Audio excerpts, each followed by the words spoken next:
पंजाब के अंदर एक एक करके सारे माफिया खत्म कर दिए। असम के अंदर हमारी सरकार बनेगी, ईमानदारी से सरकार चलाएंगे, एक एक पैसा जनता के ऊपर खर्च किया जाएगा। लेकिन प्रधानमंत्री को तो पढ़ा लिखा होना चाहिए, है कि नहीं है? भ्रष्टाचार खत्म हुआ? किसी ने प्रधानमंत्री जी को आके बेवकूफ बना दिया, बोले नोटबंदी कर दो, आतंकवाद खत्म हो जाएगा। आतंकवाद खत्म हुआ? कहीं कंपनी में अप्लाई करते हो तो कंपनी वाले कहते हैं ना, इस पोस्ट मैनेजर के लिए, इस पोस्ट के लिए ये डिग्री चाहिए, एमबीए चाहिए, बीए चाहिए, एमए चाहिए। तो अगर अपनी कंपनी के मैनेजर के लिए बीए, एमए, एलएलबी की डिग्री चाहिए, तो देश के टॉप के मैनेजर के लिए भी तो डिग्री होनी चाहिए ना, वो भी तो पढ़ा लिखा होना चाहिए ना।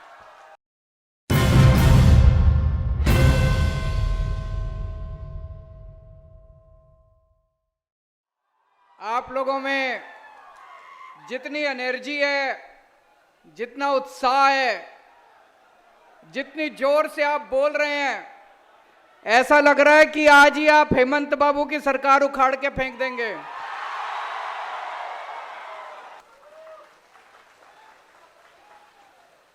असम को भगवान ने सब कुछ दिया है।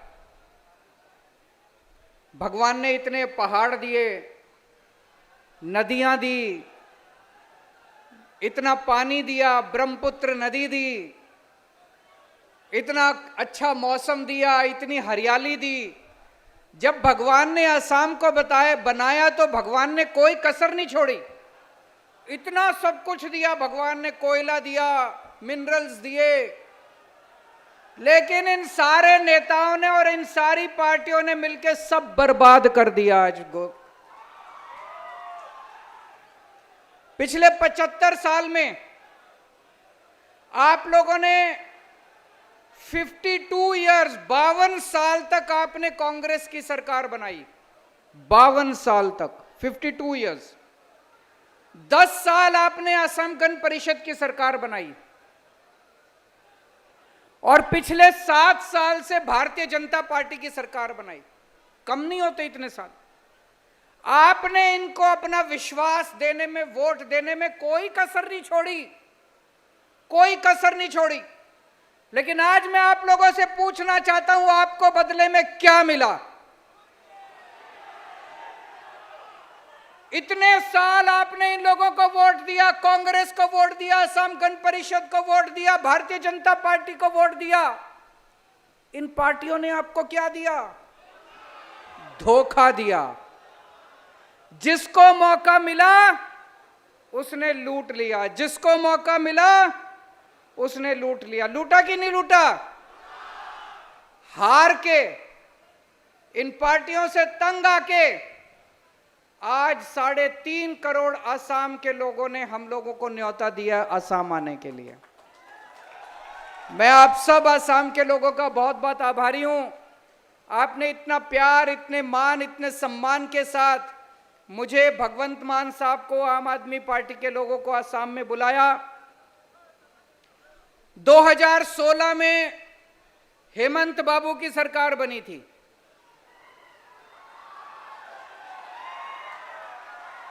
2015 में दिल्ली में मेरी सरकार बनी थी, दोनों साथ साथ बनी थी।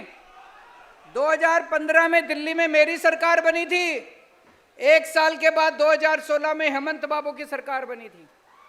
आज दिल्ली को हमने बदल के रख दिया 7 साल के अंदर। स्कूल, अस्पताल, बिजली, पानी, सड़कें, शानदार दिल्ली बना दी हमने। हेमंत बाबू ने क्या किया 7 साल में?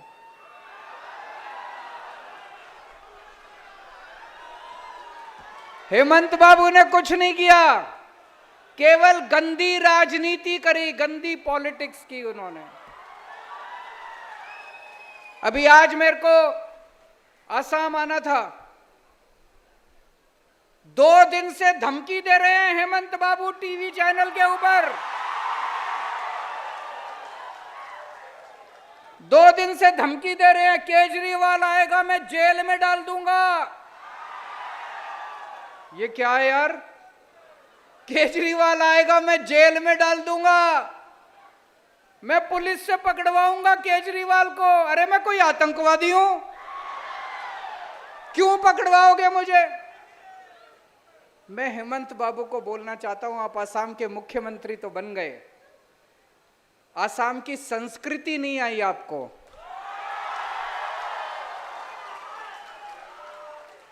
असम के लोग बहुत अच्छे हैं, असम के लोग बहुत प्यारे हैं, असम के लोग अपने अतिथि का स्वागत करते हैं। असम के लोग अतिथि आता है तो अपने घर ले जाके खाना खिलाते हैं, चाय पिलाते हैं, आदभगत करते हैं। असम के लोग जेल भेजने की धमकी नहीं देते। तो मैं हेमंत बाबू से निवेदन करता हूं, आप मुख्यमंत्री बन गए, थोड़ी सी असम की संस्कृति सीख लीजिए आप। हेमंत बाबू के पास टाइम नहीं है उनकी चीख सुनने का।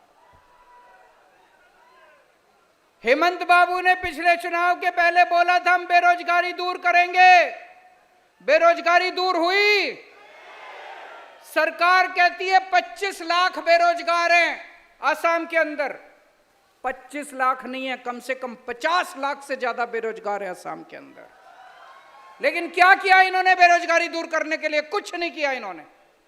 इनसे तो पेपर नहीं होते, पेपर करते हैं, पेपर लीक हो जाते हैं इनके। यहां पे गुवाहाटी में मुझे बताया एक ही सरकारी अस्पताल है, गुवाहाटी मेडिकल कॉलेज, और वहां पे लंबी लंबी लाइनें लगी पड़ी हैं। पूरे असम के अंदर जितने सरकारी अस्पताल हैं, डिस्पेंसरी है, सबका बुरा हाल है। मशीनें काम नहीं करती, छतें टूटी पड़ी हैं, दवाइयां मिलती नहीं हैं, टेस्ट होते नहीं हैं। दिल्ली के अंदर भी पहले यही हाल था।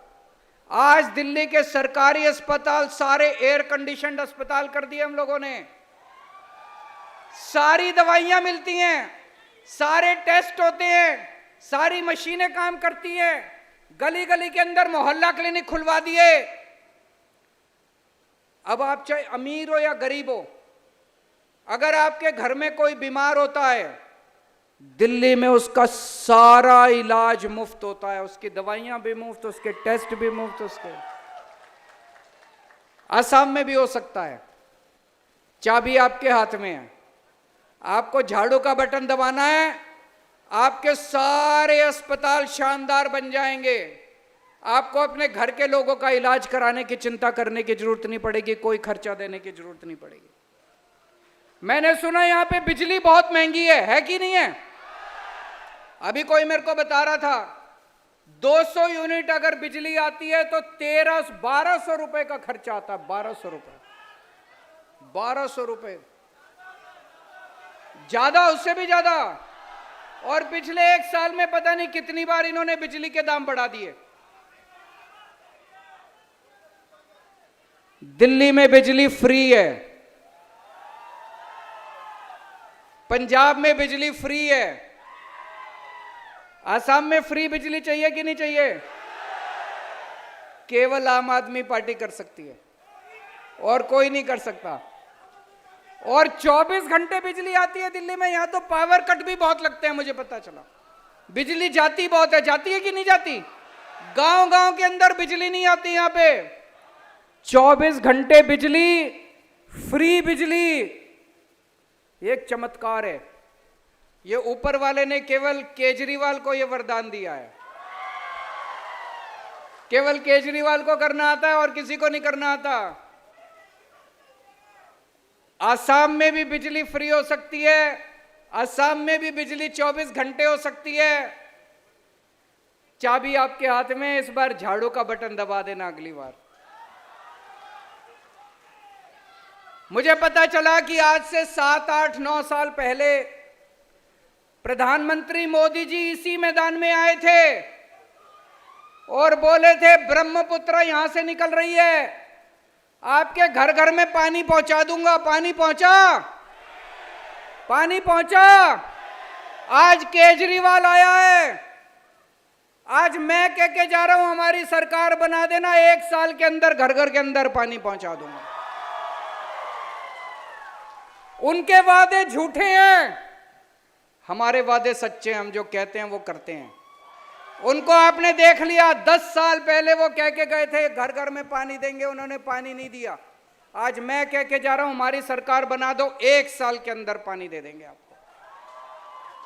आज यहां माफिया की सरकार चल रही है, कोयला माफिया, कोयला सिंडिकेट, रेत सिंडिकेट, सुपारी,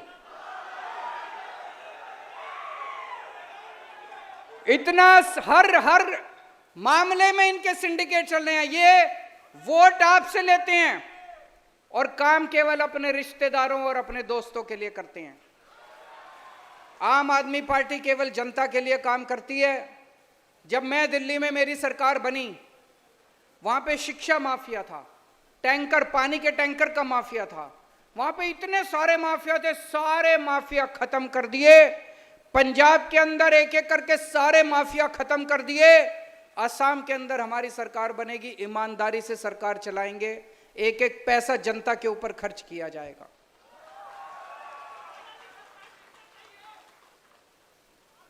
मैं देख रहा था कि असम का बजट 3.25 लाख करोड़ रुपए का बजट है असम का। मतलब हर साल असम सरकार आपके ऊपर 3.25 लाख करोड़ रुपए खर्च करती है। इतना सारा पैसा कहां जाता है ये पैसा? आपने कहीं कोई सरकारी काम होते दिखा? कोई सड़क बनते देखी? कोई स्कूल बनते देखा? कोई अस्पताल बनते देखा? सरकार ने कभी कोई दवाई दी आपको? आपके बच्चों की पढ़ाई के लिए कभी कुछ किया? कहां गया ये सारा पैसा? कहां गया ये सारा पैसा? असम के ऊपर 1,23,000 करोड़ रुपए का कर्जा है, कर्जा ले रखा है। कहां गया ये सारा पैसा? खा गए ये लोग। इतना भ्रष्टाचार है, इतना भ्रष्टाचार है। अब तो एक ईमानदार सरकार की जरूरत है असम के अंदर, है कि नहीं है?